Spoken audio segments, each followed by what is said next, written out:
உலகெங்கிலும் இருந்து இந்த நிகழ்வை பார்த்து கொண்டிருக்கின்ற சன் தொலைக்காட்சி நேயர்களுக்கு அன்பின் வணக்கம்.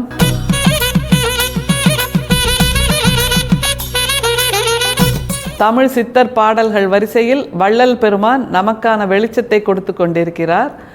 இன்னைக்கு 3 வார்த்தைகள் அவர் புதுசாக சொல்கிறார். என்ன தெரியுமா? நிஷ்களம் அப்படின்னு ஒரு வார்த்தை, சகல நிஷ்களம் அப்படின்னு இன்னொரு வார்த்தை, சகலம் அப்படின்னு இன்னொரு வார்த்தை. இது என்னது புதுசாக இருக்கு, புரியலையே அப்படிங்கிறது நமக்கு மனசு சொல்லுது. ரொம்ப சுலபம் இதை புரிஞ்சுக்கிறது. என்னன்னா, அம்மானு வச்சுக்கோங்களேன். அம்மாவை பற்றி நினைச்சா உருவம் பக்கத்தில் இல்லாட்டி கூட ஒரு மனசில் ஒரு இதம் தோன்றும் இல்லையா? அதுதான் நிஷ்களம். அந்த உருவத்தை நம்ம அப்போ உடனடியாக பார்க்கலைன்னா கூட மனசில் அம்மாங்கிற அந்த தத்துவம் சொன்னாலே மனசுக்குள்ளே ஒரு இதம் வருதில்ல, ஒரு சந்தோஷம் வருதில்ல, ஒரு வெளிச்சம் வருதில்ல, அதுதான் நிஷ்களம். அப்புறம் சகல நிஷ்களம் அப்படின்னா அம்மாவோட புடவையை வச்சுக்கோங்களேன் பக்கத்தில், அதுவே ஒரு புலகாங்கிதத்தை தரும், ஒரு புல்லரிப்பை தரும் இல்லையா, ஒரு நிம்மதியை தரும், ஒரு கதகதப்பை தரும். அப்படிங்கிற விஷயந்தான் சகல நிஷ்களம். சகலம் அப்படிங்கிறார் அடுத்தது. அது என்ன அப்படின்னா, அம்மாவோட உருவத்தையே பார்க்குறோன்னு வைங்க, அம்மாவோட ஃபோட்டோவோ அம்மாவையே பக்கத்தில் உட்காத்தி வச்சு பார்க்குறோன்னா அது ஒரு தனி சந்தோஷம் இல்லையா? அப்படி இருக்கிறது தான் சகலம் அப்படிங்கிறது. இதை எப்படி இறையோடு பொருத்தி பார்க்கறது? அது இன்னமும் சுவாரஸ்யமாக இருக்குது வள்ளல் பெருமான் சொல்லும்போது. நிஷ்களம் அப்படின்னா சிவம் அப்படிங்கிறத நம்ம எப்படி அடையாளப்படுத்துகிறோம்? லிங்கத்தின் வடிவத்தில் அடையாளப்படுத்துகிறோம்ல. லிங்கம் என்பது எந்த விதமான அடையாளமும் அற்றது, அதில் எந்த விதமான பேதமும் கிடையாது, உயர்வு தாழ்வும் கிடையாது, முகங்கள் கிடையாது, உருவமற்ற உருவமாக இருக்கக்கூடிய ஒன்று தான் லிங்கம். அப்படின்னா என்ன அர்த்தம்? அன்புக்கு வடிவம் கிடையாது. அன்பு எந்த வடிவத்தில் வேண்டுமானாலும் இருக்கலாம். குறிப்பிட்ட இந்த வடிவம்தான் அன்பின் வடிவம்னு சொல்ல முடியாது.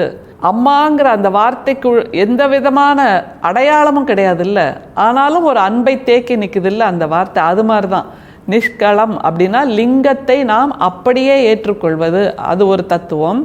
அடுத்தது சகல நிஷ்களம் அப்படிங்கிறாரு. அதாவது அந்த லிங்கத்தின் மேலே ஒரு முகத்தை வரைந்து பார்த்தால் நமக்கு கொஞ்சம் பிடிபடும் இல்லை, அது பேர் சகல நிஷ்களம்.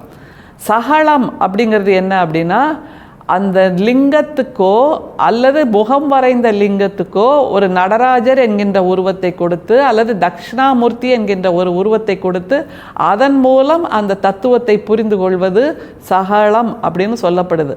இந்த 3 விஷயங்கள் நமக்கு வள்ளல் பெருமான் மிக எளிமையாக ஒரு குழந்தைக்கு சொல்லித் தருவதை போல் சொல்லித் தருகிறார். ஞாபகம் வச்சுக்கலாம், சகலம், சகல நிஷ்களம், நிஷ்களம் என்கின்ற இந்த 3 வார்த்தைகளுக்கு நாம் வேறு விதமான அர்த்தம் தேட வேண்டாம். அம்மா என்கின்ற அந்த ஒற்றை வார்த்தை, ஒற்றை சொல் மூலமாகவே நாம் இறையை உணர்ந்து கொள்ளலாம். இப்படி இறையை உணர்கின்ற அந்த பெருமையை, அந்த ஞானத்தை நம்முடைய வள்ளல் பெருமான் பெற்றதால் தான் நமக்கும் அதே எளிமையோடு இறை தேடலை சொல்லித் தருகிறார். இன்னைக்கு நம்ம பார்க்க போகிற அந்த பாடல் ரொம்ப ஆச்சரியமாக இருக்குது. இவ்வளவு தூரம் நமக்கான இறை தேடலை நம்முடைய வள்ளல் பெருமான் பாதை போட்டு கொடுக்கிறார். ராஜபாட்டை அப்படின்னு நிச்சயமாக சொல்லலாம். அந்த ராஜபாட்டையை அவர் கல்லும் முள்ளுமாக இருந்த இடத்தில் போட்டு நமக்காக கொடுத்திருக்கிறார். அதில் நடந்து செல்வது மட்டும்தான் நம்முடைய வேலையாக இருக்கிறது. அந்த பாட்டை பார்க்கலாம் முதல்ல.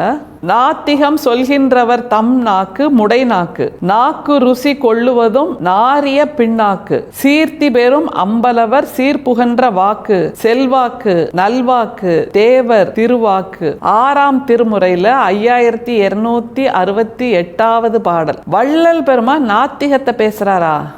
ஆச்சரியமா இருக்குல்ல. முழுக்க ஆத்திகம் என்று நாம் அவரை புரிந்து வைத்திருக்கிறோம். இல்லை, அவர்தான் ஆன்மீக புரட்சியாளர் என்பதையும் நாம் புரிந்து வைத்திருக்கிறோம்.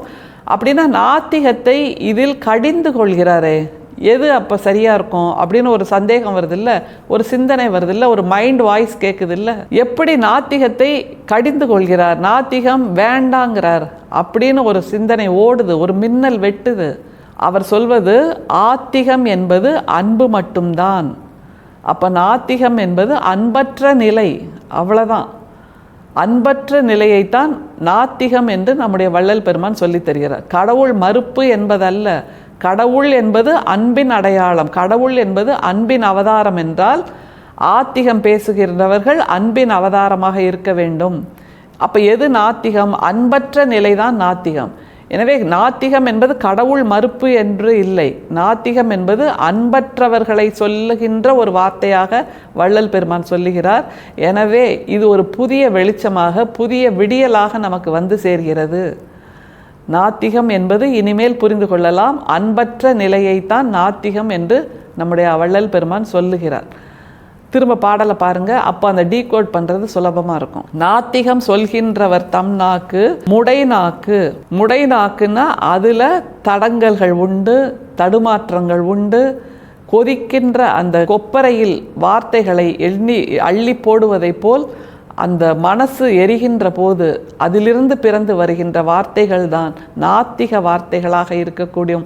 அது ஒன்றுதான் முடைநாற்றம் வீசுகின்ற வார்த்தைகளாக இருக்கக்கூடும் என்று நம்முடைய வள்ளல் பெருமான் நமக்கு புதிய விளக்கத்தை, புதிய சித்தாந்தத்தை சொல்லித் தருகிறார். எனவே நாத்திகம் பேசுகின்றவர்கள் என்றால் உடனே கடவுள் மறுப்பாளர்கள்னு நம்ம நினைக்க வேண்டாம். அவர்கள் கடவுளைத்தான் சொல்கிறார்கள், ஆனால் அன்பை கூடுதலாக சொல்கிறார்கள். கடவுள் என்கின்ற உருவத்தை சொல்லவில்லை. அன்போடு இருக்க வேண்டும், அன்பு ஒன்றுதான் எல்லா இடங்களிலும் நீக்கமற நிறைந்திருக்கின்ற கடவுள் என்று நம்முடைய நாத்திகர்கள் சொல்கிறார்கள் என்று புரிந்து கொள்ள வேண்டும். எனவே அன்பற்ற நிலையை நாத்திகம் பேசுகின்ற நாக்கு முடை நாக்கு என்று நம்முடைய வள்ளல் பெருமான் புதிய விளக்கத்தை சொல்கிறார். அடுத்தது என்ன சொல்றார் பாருங்க. நாக்கு ருசி கொள்ளுவதும் நாரிய பின்னாக்கு. அவர்கள் சொல்லுகின்ற வார்த்தைகள், அவர்கள் சொல்லுகின்ற தத்துவங்கள், அன்பற்றவர்கள் சொல்லுகின்ற தத்துவங்கள் எல்லாமே பின்னாக்கு, நாரிய பின்னாக்கு. அது பழமையான பின்னாக்கு, நாற்றம் அடிக்கின்ற பின்னாக்கு. அது புதிய உணவு அல்ல, புதிய கலாச்சாரம் அல்ல, புதிய தத்துவம் அல்ல, புதிய பண்பாடு அல்ல என்று நமக்கு சொல்லி தருகிறார். எப்படிப்பட்ட வித்தியாசமான சிந்தனைங்கிறத இந்த 2 வரியில் நமக்கு அவர் செய்த அந்த பயணத்தின் மூலமாக அவருக்கு இந்த தெளிவு கிடைத்திருக்கிறது. அதுதான் நம்ம கவனிக்க வேண்டிய விஷயம். அப்படின்னா நாமும் அந்த பயணத்தை துவக்கியாக வேண்டும் என்று இந்த 2 வரிக்குள்ள நம்முடைய மனசை மாற்றுகின்ற வல்லமை நம்முடைய வள்ளல் பெருமானுக்கு இருந்திருக்கிறது.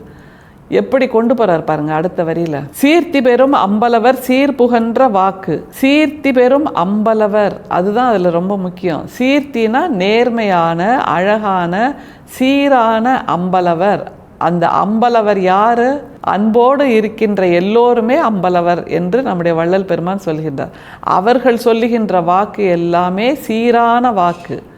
அதுதான் அதுல முக்கியம். அப்படியானால் நாம் அன்பற்றவர்களாக இருந்து எல்லா புராணங்களையும் படித்திருக்கிறோம், நாங்கள் ஆன்மீகவாதிகளாக இருக்கிறோம் என்று சொன்னால் அவர்கள் ஆத்திகர்கள் இல்லை. அன்போடு இருந்து கடவுளை தேடாமல் மனிதர்களை மட்டுமே தெய்வமாக கொண்டாடினாலும் அவர்கள் உண்மையான ஆத்திகர்கள், அவர்கள் நாத்திகர்கள் என்று நாம் பொது புத்தியில் தவறாக புரிந்து வைத்திருக்கிறோம் என்று ஒரு புதிய சித்தாந்தத்தை நமக்கு சொல்லி தருகிறார். எப்படி நிறைவு செய்கிறார் பாருங்க. சீர்த்தி பெறும் அம்பலவர் சீர் புகன்ற வாக்கு, செல்வாக்கு, நல்வாக்கு, தேவர் திருவாக்கு. அந்த அன்பை சுமந்து கொண்டிருப்பவர்கள் பேசுகின்ற சீர் புகன்ற வாக்கு, நல்வாக்கு, திருவாக்கு, தேவர் சொல்வாக்கு என்று சொல்கிறார் என்றால் நாம் எப்போவுமே உயர்ந்த நிலையில் வச்சு பார்க்கறது யாரை?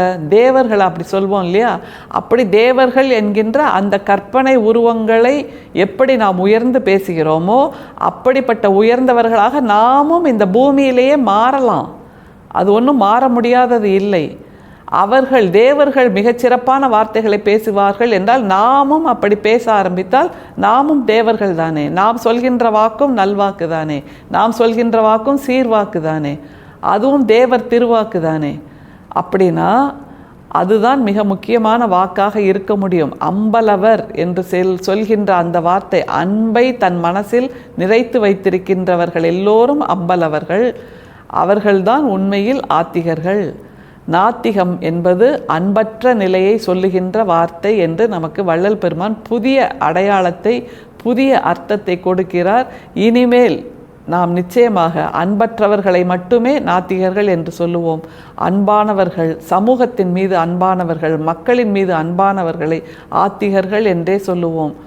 இது எதற்காக என்றால் நமக்கான புரிதலுக்காகத்தான். வள்ளல் பெருமான் புரிந்து வைத்து தான் நமக்கு சொல்லியிருக்கிறார்.